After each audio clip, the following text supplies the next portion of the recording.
नमस्कार, आप देख रहे हैं न्यूज़ वन इंडिया और मैं हूं आपके साथ अमृता चौहान। इस वक्त की बड़ी खबर, उत्तराखंड में फिर से पैर पसारने लगा है कोरोना वायरस। राज्य भर में तेजी से बढ़ रहे हैं कोविड के केसेस। शासन, प्रशासन और स्वास्थ्य विभाग ने सख्ती से शुरू कर दी है कोविड प्रोटोकॉल को पालन करने का काम। सीएम धामी आज शाम हाई लेवल मीटिंग करेंगे। उत्तराखंड में अब तक कोरोना की 176 सक्रिय केसेस हैं। कड़े फैसलों का हो सकता है ऐलान। उत्तराखंड की सीमाओं पर फिर से कोविड टेस्ट किए जाएंगे। उत्तराखंड बॉर्डर पर कड़ी निगरानी रखी जाएगी। बाहर से आने वाले यात्रियों की पूरी निगरानी करेगी सरकार। और आज हाई लेवल मीटिंग भी बुला रहे हैं सीएम पुष्कर सिंह धामी। और माना जा रहा है कि कड़े फैसलों का ऐलान हो सकता है, क्योंकि कोविड के केसेस बढ़ने लगे हैं। ऐसे में सरकार अलर्ट हो गई है, चिंता भी बढ़ने लगी है। उत्तराखंड बॉर्डर पर अब कड़ी निगरानी रखी जाएगी। उत्तराखंड में ज्यादातर बाहर के टूरिस्ट आते हैं और जो यात्री हैं वो आते हैं, जो तीर्थ यात्री हैं वो आते हैं। जाहिर सी बात है कि ये यात्रियों के आने जाने पर अब यहाँ पर निगरानी रखी जाएगी, उनके टेस्ट किए जाएंगे और आज कड़े फैसले लिए जा सकते हैं, क्योंकि उत्तराखंड में तेजी से कोविड अपने पैर पसार रहा है। कोरोना के केसेस बढ़ रहे हैं। सीएम धामी आज शाम को हाई लेवल मीटिंग भी करेंगे और माना जा रहा है कि आज बड़े फैसले ले सकते हैं। कोविड प्रोटोकॉल को लेकर कड़े फैसलों का ऐलान किया जा सकता है बैठक के बाद। और सीमा पर चौकसी बढ़ा दी जाएगी, कड़ी नजर रखी जाएगी। बाहर से आने वाले लोगों के टेस्ट किए जाएंगे। आरटीपीसीआर के टेस्ट भी अनिवार्य किए जा सकते हैं जो भी उत्तराखंड जाएगा। तो अब यहाँ पर सरकार अलर्ट है और आज शाम को हाई लेवल मीटिंग बुलाई गई है। बाहर से आने वाले यात्रियों पर पूरी निगरानी सरकार रखेगी, क्योंकि कोविड के केसेस यहाँ पर बढ़ रहे हैं जो चिंताजनक हैं। ऐसे में आम जन से न्यूज़ वन इंडिया भी कह रहा है, सतर्क रहें, सावधान रहें। कोविड कम हुआ था, लेकिन एक बार फिर से कोविड अपने पैर पसार रहा है। ऐसे में मास्क जरूरी है, 2 गज का डिस्टेंस भी रखिए और सैनिटाइज करते रहिए अपने आप को। तो आपको बता दें, उत्तराखंड में अब तक कोरोना के 176 सक्रिय केसेस हो गए हैं। ऐसे में सरकार कड़े फैसले ले सकती है और शाम को आज हाई लेवल मीटिंग बुलाई गई है, तो जाहिर तौर पर कड़े फैसले लिए जाएंगे और उसके बाद सभी अधिकारियों को निर्देश दिया जाएगा कि किस तरह से कोविड प्रोटोकॉल का पालन करना है। बाहर से जो आने वाले यात्री हैं उनके लिए भी नियम बनाए जाएंगे। बढ़ते आगे, देहरादून में कोविड के बढ़ते मामले और नए स्ट्रेन को देखते हुए उत्तराखंड सरकार सतर्क हो गई है, जिसके लिए हाई पावर कमेटी की बैठक होने जा रही है। देर शाम सीएम आवास में यह बैठक होने वाली है। सरकार कोविड को लेकर अहम फैसला ले सकती है। आपको बता दें, मुख्य सचिव की मौजूदगी में यह बैठक होगी। तो खास बात यह है कि आज शाम को ही कोविड को लेकर हाई लेवल मीटिंग बुलाई गई है और यहां पर बड़े फैसले सरकार ले सकती है। तो कोविड के केसेस बढ़ते जा रहे हैं और अभी 176 मामले एक्टिव हैं उत्तराखंड में। ऐसे में सरकार की समस्या, टेंशन बढ़ गई है और सरकार हाई लेवल मीटिंग करने जा रही है। संदीप हमारे साथ ज्यादा जानकारी के लिए जुड़ गए हैं। संदीप, कोविड के केसेस बढ़ रहे हैं जो चिंताजनक हैं। आज शाम को बैठक में क्या कुछ फैसले लिए जा सकते हैं? जी बिल्कुल, देखिए उत्तराखंड में एक बार फिर से कोविड ने दस्तक दे दी है और अभी तक 176 मामले कोविड के सामने आ चुके हैं। और आपको बता दें कि जो शुरुआत में ही जो एफआरआई परिसर में जो आईएफएस अधिकारी थे वो कोविड पॉजिटिव आए थे। उसके बाद अगर बात करें तो राष्ट्रपति रामनाथ कोविंद के दौरे के तहत 19 लोगों में कोविड पॉजिटिव पाए जाने की जो सूचना वो सामने आई थी, जिसमें कि 7 पुलिसकर्मी भी हैं। पूरे मामले को एहतियातन के रूप पर डीजीपी अशोक कुमार ने भी सभी पुलिसकर्मियों का कोविड टेस्ट करवाने की बात कही है।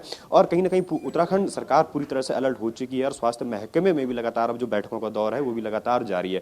दूसरी ओर आज सबसे बड़ी बात यह है कि मुख्यमंत्री पुष्कर सिंह धामी आज खुद एक हाई लेवल मीटिंग शाम को करने वाले हैं, जिसमें कि मुख्य सचिव मौजूद रहेंगे। इसके अलावा स्वास्थ्य विभाग के तमाम आला अधिकारी मौजूद रहेंगे और अंदाजा यही भी लगाया जा रहा है कि वीडियो कॉन्फ्रेंसिंग के जरिए से जो तमाम जो जिलाधिकारी हैं वो भी कहीं ना कहीं जुड़ेंगे, ताकि एहतियात के तौर पर पूरी तरह से लगातार कोविड के मामलों को रोका जाए। और कहीं ना कहीं जिस तरह से ये अचानक से 176 मामले जो बढ़े हैं, ये कहीं ना कहीं चिंता का विषय जरूर है। हैं। हालांकि सरकार लगातार पिछले कई दिनों से यह कह रही है कि मास्क और सैनिटाइजर जरूर लगाएं, कोई भी प्रकार की लापरवाही न बरतें, लेकिन अचानक जिस तरह से ये मामले बढ़े हैं, इनको लेकर कहीं ना कहीं सरकार अब गंभीर हो चली है। और दूसरी ओर जो अन्य स्टेट से लगातार जो उत्तराखंड में आ रहे हैं, उनको लेकर भी कहीं ना कहीं अब चेक पोस्टों पर चेकिंग अभियान पुलिस जल्द ही शुरू करने वाली है, जिसके संकेत डीजीपी अशोक कुमार ने भी दे दिए हैं। और कह सकते हैं कि अब अलर्ट मोड पर पूरी तरह से उत्तराखंड सरकार और स्वास्थ्य महकमा जरूर आ गया है, क्योंकि अभी तक 176 कोविड के मामले प्रदेश भर में। हालांकि सबसे बड़ी गनीमत यह है कि अभी तक किसी प्रकार की कोई डेथ की सूचना सामने नहीं आई है। लिहाजा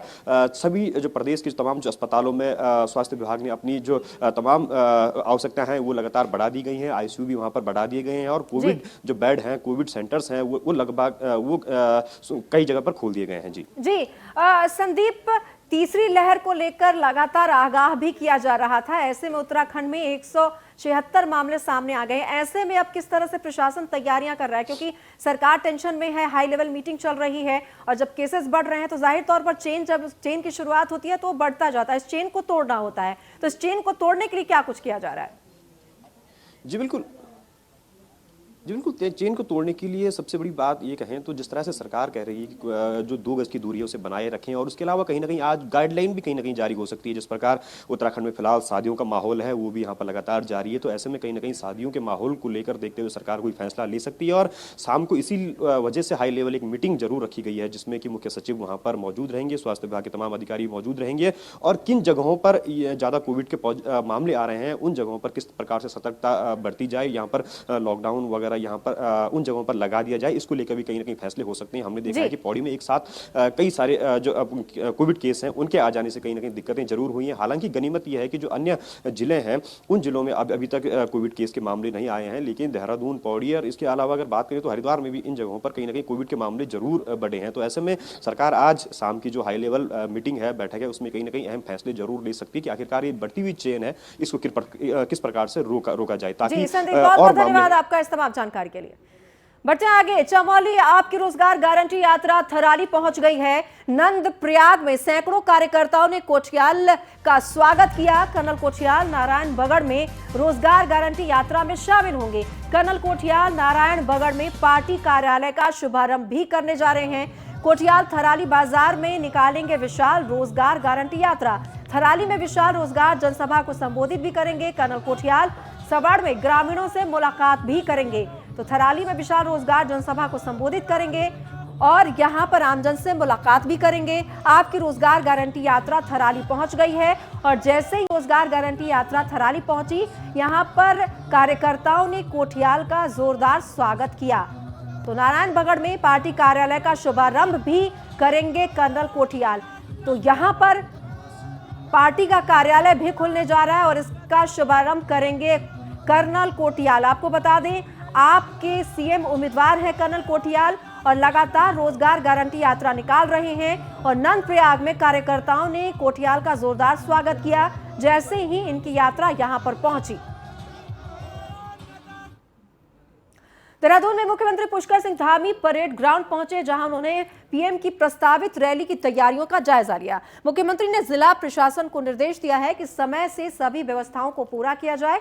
सीएम ने कहा कि प्रधानमंत्री अपने दौरे में 30,000 करोड़ की योजनाओं का लोकार्पण और शिलान्यास करेंगे। इस दौरान पीएम के साथ कैबिनेट मंत्री डॉक्टर धन सिंह रावत, प्रदेश अध्यक्ष मदन कौशिक समेत कई विभागों के अधिकारी भी मौजूद रहे।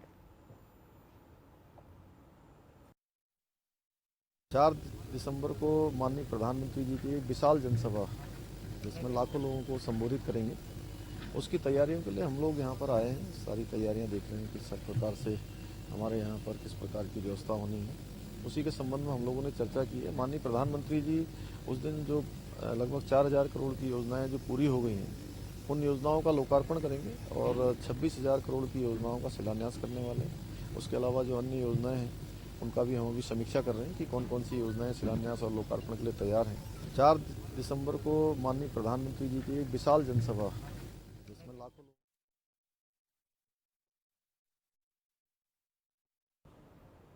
तो पीएम के दौरे की तैयारियों का जायजा लिया सीएम धामी ने और उन्होंने कहा अधिकारियों से कि कोई भी कमी ना रहे, सारी तैयारियां पूरी करें। तो जिला प्रशासन को भी उन्होंने निर्देश दिया, सभी व्यवस्थाओं को तय समय पर खत्म करने के निर्देश भी दिए हैं सीएम धामी ने। तो 4 दिसंबर को देहरादून में प्रधानमंत्री नरेंद्र मोदी जनसभा करेंगे और देहरादून में बड़े ऐलान भी करेंगे।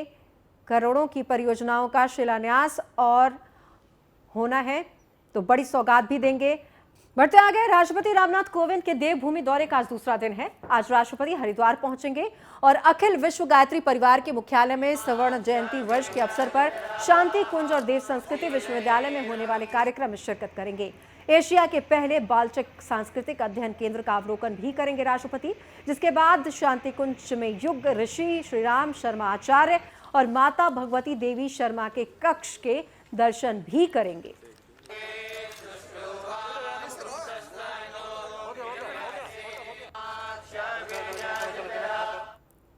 राष्ट्रपति रामनाथ कोविंद 2 दिवसीय दौरे पर हैं उत्तराखंड में। रविवार शाम राष्ट्रपति कोविंद पत्नी सविता कोविंद के साथ ऋषिकेश के परमार्थ निकेतन पहुंचे और गंगा आरती में शामिल हुए। राष्ट्रपति के आगमन पर परमार्थ निकेतन के परमाध्यक्ष स्वामी चिदानंद सरस्वती और साध्वी भगवती सरस्वती ने उनका स्वागत किया। इस दौरान राज्यपाल गुरमीत सिंह और मुख्यमंत्री पुष्कर सिंह धामी और गढ़वाल से सांसद तीरथ सिंह रावत भी मौजूद रहे।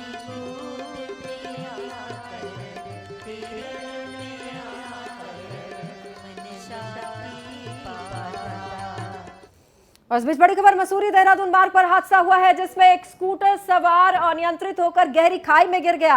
हादसे में स्कूटर सवार युवक गंभीर रूप से घायल हो गया है।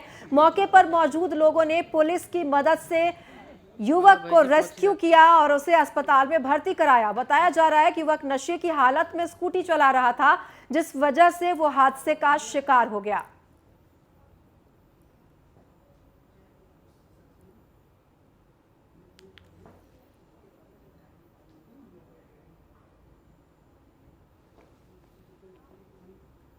रुड़की के रहीमपुर गांव में करोड़ों की लागत से बने रेलवे ब्रिज का हाल बेहाल है।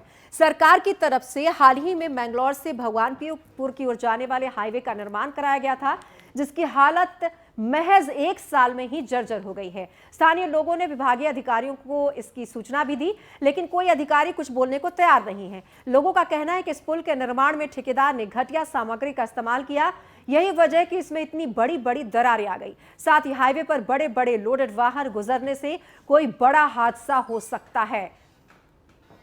तो समय रहते कड़े कदम नहीं उठाए गए तो बड़ा हादसा हो सकता है। देखिए, वो एनएच का मामला है। मेरी सरकार और मेरी विधानसभा में है। मैं माननीय गडकरी जी को लिखूंगा कि कोई बड़ा हादसा ना हो जाए और अगर वो क्षतिग्रस्त है तो उसके लिए मैं अपना पत्र भेजूँ। वो हादसों की नौता दे रहा है इस तरह देखा नहीं, बिल्कुल। अगर उसमें ऐसी संभावना है तो मैं उसके लिए माननीय गडकरी जी जो हैं हमारे सड़क परिवहन मंत्री हैं भारत सरकार के, उनको मैं लिखूँ। देखिए, वैसे तो केंद्र और भाजपा में भाजपा की सरकार है और राज्य सरकार की बात करें तो जीरो टॉलरेंस की सरकार अपने आप को बोलती है राज्य सरकार उत्तराखंड की, लेकिन जिस तरह उत्तराखंड के अंदर निर्माण कार्य चल रहे हैं और अभी 1 साल भी नहीं हुआ है। जिस बाईपास पर मैं आया हूं उस बाईपास की मैं बानगी आपको दिखाना चाहता हूं कि जिस तरह से यहां पर जो 1 साल भी नहीं हुआ और यहां पर टोल भी शुरू हो चुका है। सब कुछ सारी जो प्रक्रिया है हाईवे की वो पूरी हो चुकी है और जो एक पुल है अभी तक वो भी नहीं बना है। लेकिन अगर बात करें तो मैं इस वक्त रुड़की के पनियाला गाँव के पास जो रेलवे ट्रैक बना हुआ है, रेलवे ट्रैक के ऊपर जो ब्रिज बना है उस पर मौजूद है। मैं आपको दिखाना चाहूँगा कि जो ये ब्रिज है, आप पहले यहाँ से ये लाइन मैं आपको दिखाना चाहूँगा कि जो ये लाइन है, क्योंकि ज्वाइंट यहाँ पर कहेंगे तो जो ज्वाइंट है वो यहाँ से आप सीधा देख सकते हैं कि बहुत छोटा ज्वाइंट यहाँ पर देखा जा सकता है। लेकिन वहीं अगर आप मैं को पीछे दिखाऊं तो पीछे का जो हिस्सा पूरा बना हुआ है, ये पूरा पीछे का जो पूरा हिस्सा है वह अपनी जगह छोड़ चुका है। और जो ये रेलवे ब्रिज का जो ज्वाइंट है ये पूरी तरह से अगर देखा जाए तो आपको दिखाना चाहूँगा बिल्कुल अपनी जगह छोड़ते हुए और एक हाथ से बंद होता दे रहा है। होगा कि कब तक हमारी खबर दिखाए जाने के बाद इंजीनियर या कोई यहाँ का अधिकारी जागता है या नहीं, या फिर अपनी गहरी नींद में कुंभकर्ण की नींद सोता रहेगा। मैं Sunil Patel, news one India.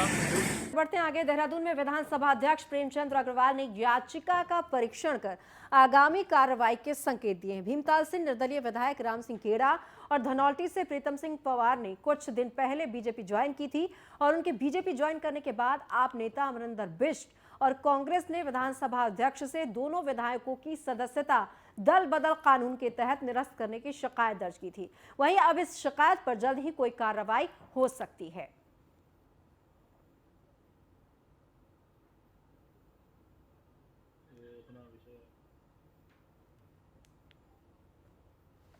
तो दोनों विधायकों की सदस्यता हो सकती है रद्द। दल मेरे पास नहीं आई है।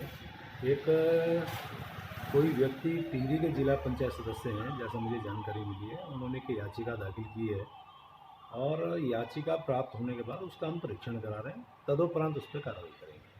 तो आप भी इस बात को लेकर काफ़ी मुखर हो रखी है।